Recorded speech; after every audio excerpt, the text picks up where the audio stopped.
Muy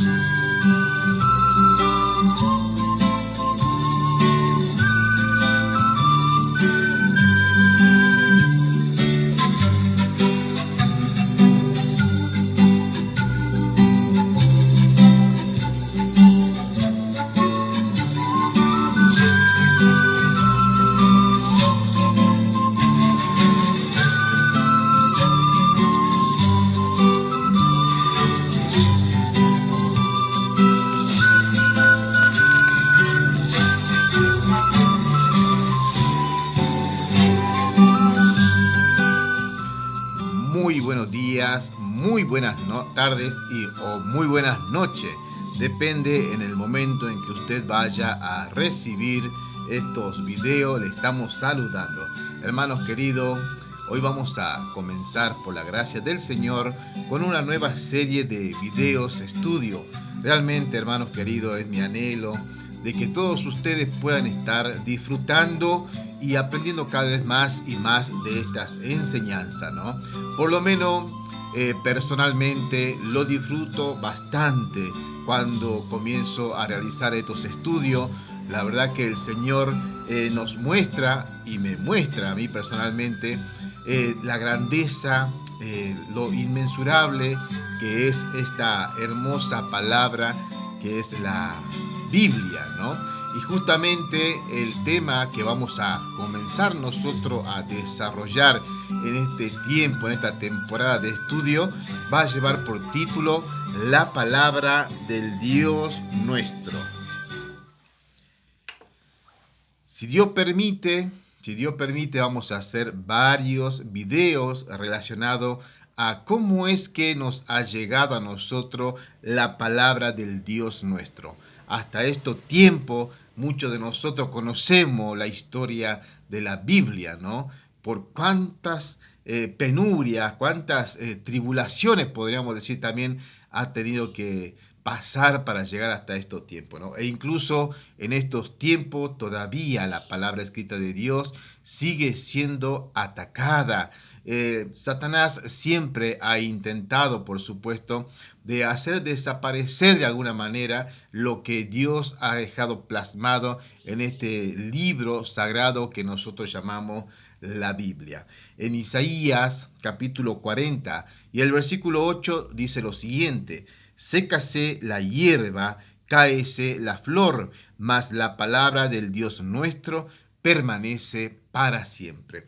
Y esa, hermanos queridos, es la promesa que ha dado Dios hace ya bastante tiempo atrás, aproximadamente unos 700 años y algo más antes de Cristo, al profeta Isaías. Hermano querido, mucha hierba se ha secado, mucha flor ha caído desde aquel tiempo y más atrás aún hasta estos días.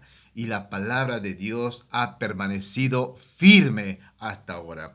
Hermano querido, Dios, y hay que entender esto, ¿no? Que Dios sostiene, supervisa fielmente su palabra a lo largo del tiempo. Y eso es algo que a nosotros se nos debe de quedar grabado profundamente en nuestro corazón, ¿no? Hermano querido, lo maravilloso de la palabra del Dios nuestro es que desde su comienzo, sus orígenes, hasta ahora ha podido sobrevivir esa palabra, ¿no?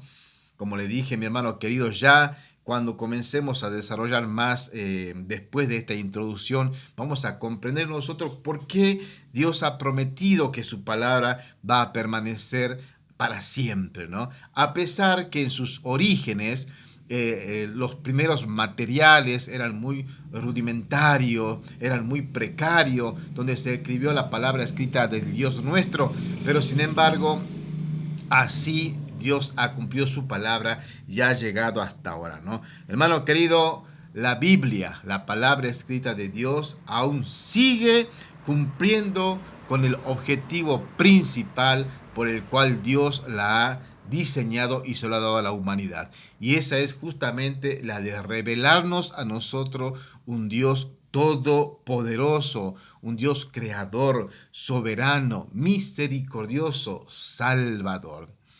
A veces tenemos nosotros la idea de pensar y de creer con un corazón ya más humanista, ¿no? De que la Biblia fue creada netamente para el hombre, para la salvación del hombre, ¿no? Que por supuesto es uno de los objetivos, pero el objetivo principal es la de hacer conocer a un Dios todopoderoso. Hermano querido, también tenemos que entender nosotros que este libro no es de inspiración humana, no procede del corazón del hombre, ¿no? Bien sabemos nosotros que hay grandes escritos, bestseller a nivel secular, donde hasta el día de hoy se puede seguir leyendo todo este tipo de novela, historia, etcétera, ¿no? Pero todo eso procede de un corazón humano. No con esto quiero decir que es algo malo, simplemente que no podemos comparar nosotros ese tipo de escritura con lo que realmente son las revelaciones divinas en este libro que nosotros llamamos la Biblia, ¿no? Hermano querido, ¿qué más podemos decir de esto? Bueno, sabemos nosotros a través de la historia que la Biblia puede ser comprobada de una manera histórica, ¿no? Y esto es algo muy interesante porque esto nos demuestra que no es un libro que ha bajado, como quien diría, del cielo y ha aparecido de manera misteriosa entre los seres humanos. Dios ha utilizado, hermanos queridos, al ser humano con, como dije hace un momento, con materiales totalmente rudimentarios para poder diseñar este libro que es sagrado y es divino. Hermano querido, tenemos que entender que la Biblia es la eterna palabra de Dios y fue dada a la humanidad. Con ella, hermano querido, nosotros podemos ser formados como buenos creyentes, como buenos hijos de Dios. Con ella nosotros encontramos lo que es la norma absoluta, supremas, infalibles e inmutables. Cuando nosotros comprendemos todo esto, no aceptamos absolutamente otra cosa.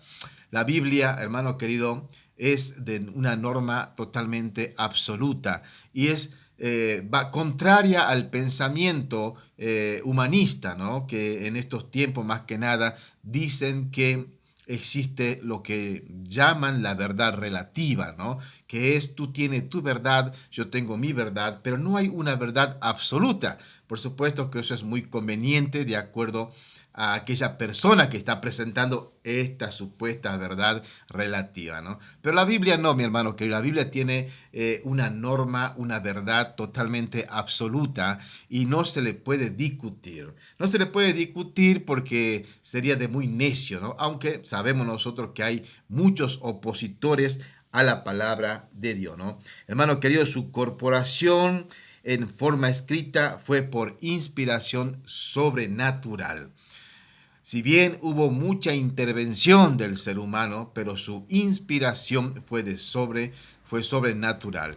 Y eso es porque el Espíritu Santo de Dios fue quien inspiró a aquellos hombres en la antigüedad para escribir este libro sagrado.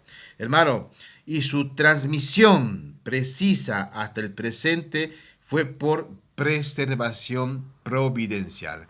Comprendiendo esto, nosotros podemos decir que absolutamente hubo una intervención directa y divina de parte de Dios. Sino, ¿cómo entonces podríamos explicar que la Biblia ha llegado hasta estos tiempos a nuestras manos? Y está logrando, y ha logrado, y va a seguir logrando cambiar la vida de muchas personas. Y pero por sobre todas las cosas, por supuesto, conocer a este Dios Santo, Todopoderoso, y a través de eso puede llegar, hermanos queridos, lo que es la salvación. Hermano, la historia de la Biblia es tan emocionante, así como las historias que encontramos dentro de las Sagradas Escrituras. Si Dios permite, vamos a ahondar un poco más en todo esto y buscando algunos testimonios, ¿no? De hermanos que en sus comienzos, cuando comenzaron a, a hacer una revisión, una traducción de la Biblia, de los antiguos escritos hasta ahora, han entregado su vida muchos de ellos, ¿no? E incluso la Biblia tendría que haber desaparecido si es que no había lo que llamamos nosotros una preservación providencial. Tendría que haber desaparecido hace muchísimo tiempo atrás, ya que fue perseguida, fue mutilada, hasta el día de hoy sigue siendo mutilada. Pero la palabra de Dios, como dice Isaías 48, permanece para siempre, ¿no? Hermano querido, la mayoría de su creación, en cuanto a cómo se compuso la Biblia, sucedió bajo la guía también de algo aún más misterioso, y es la providencia de Dios. Hermano querido, esto se puede definir como la dirección misma de Dios, ¿no? Él mismo se ha encargado de llevar adelante que este libro sagrado llegue a nuestra mano. Hermano querido, esto también se puede definir como el gobierno, el sostén de cualquier cosa. Nosotros podemos quizás llegar a imaginarnos como un gran tablero de ajedrez donde la mano de Dios mueve las fichas, ¿no? Ese tablero podríamos decir también algo que es cósmico o algo gigante, ¿no? Donde Dios está constantemente moviendo la ficha y puede realmente manejar de esa manera todas las cosas providencialmente, ¿no? Hermano querido, hay que entender que a veces la mano de la providencia de Dios es obvia, podemos notarla, podemos ver, pero a veces es muy difícil de discernir. Hermanos, terminemos con Mateo capítulo 5, versículo 18, que dice lo siguiente: porque de cierto os digo, hasta que pase el cielo y la tierra, ni una jota ni una tilde pasará de la ley hasta que esto suceda. Todo esto, hermano querido, nosotros podemos darnos cuenta cómo es que el Dios, este Dios de la providencia divina, ha podido entregar la Biblia hasta estos tiempos. Hermanos, yo les animo a todos ustedes que realmente le tomemos con la seriedad necesaria, que nos comprometamos a estudiarla, no solamente a leerla, sino a estudiar a este sagrado libro que nos ha dado a nosotros, y por supuesto que nosotros podemos enseñar a todos aquellos que quieran llegar a la salvación. Hermanos, que el Señor bendiga su palabra.